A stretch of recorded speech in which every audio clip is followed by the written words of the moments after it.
Hey, Easy here. Great new mod came out, and it allows your shadow distance to scale dynamically based on your FPS target that you set for it.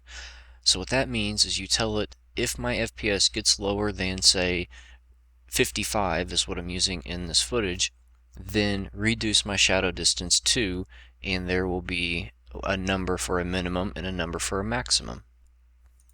So if you weren't aware, shadow distance probably impacts your FPS more than any other setting in the game. The shadows are extremely demanding on the GPU, so this is a big deal for lower and medium-end hardware, even high-end hardware, because what this means is that you can turn your other settings up higher, and then when you get into a big city where there's a million buildings around you and you can't see for 5 miles, there's no reason for the shadows to be rendered that far anyway.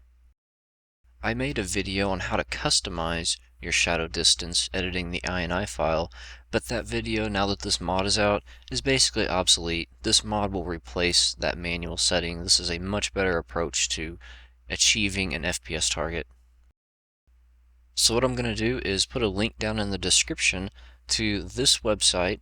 It's dev-c.com/fallout4/shadowboost, and it will look like this, really simple page, and you just click download and you save the file, and the file will be this shadowboost.zip, and it will have two, like a readme and then a URL to take you back to this web page, and inside here are the files that you need.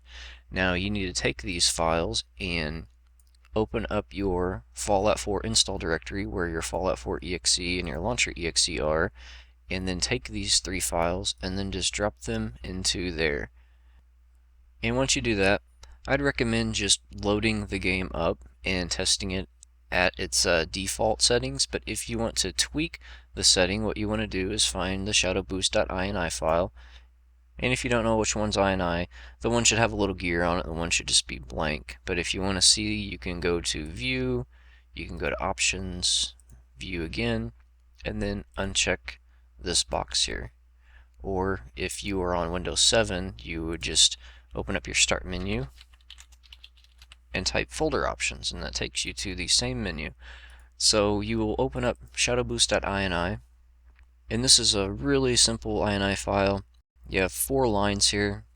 What this first line does is this is your target FPS, so you basically set this to what you want to keep your FPS above, and you have to keep in mind that this is only changing the shadows. So if you already played around with the settings and if you go into a city and you're getting 40 FPS on high shadows, but if you change it to medium, you're getting like 50 or let's say 55 FPS for the sake of the video, then you'd set it to 55, because in a city you're probably not going to notice the ugliness of having a medium shadow draw distance, but it's nice to have high when you're out in the open world.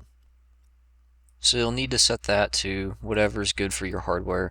And then this line is the update speed, and I believe this to be how many times per second, and it tells you right here, don't go below 0.5, don't go above 5.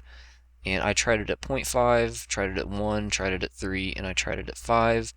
5 is really fast, and it's basically like whenever you're at the threshold of your target FPS, which for me is 55, it will flicker where the shadow edge is, because it's constantly like updating it, trying to either reduce it or increase it.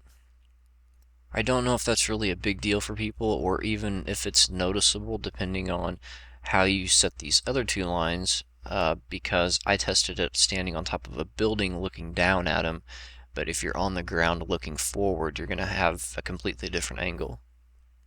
So then these 2 settings, this is your minimum shadow distance, and then of course this is your max. And what these numbers mean, to give you a reference, 3000 is medium, 15,000 is high, and 20,000 is ultra. So this is how it comes default, 2,000 and 15,000. So it'll pull them all the way down slightly lower than medium to bump your FPS up for you. And then whenever you are surpassing your target FPS, it will keep increasing your shadow distance up to high, and then it will stop there. So this is a great way to increase your FPS in cities and like congested areas while not losing visual quality in non-congested open areas. So that's all I can tell you about this mod, and that's all you need to know about it, really. I highly recommend getting this mod, unless of course you're on like SLI 980 Ti's or something, crazy, then you probably never dip off of 60. But that's all I got for this video, so if you liked it, hit that like button. Make sure you subscribe if you want to see more. See ya.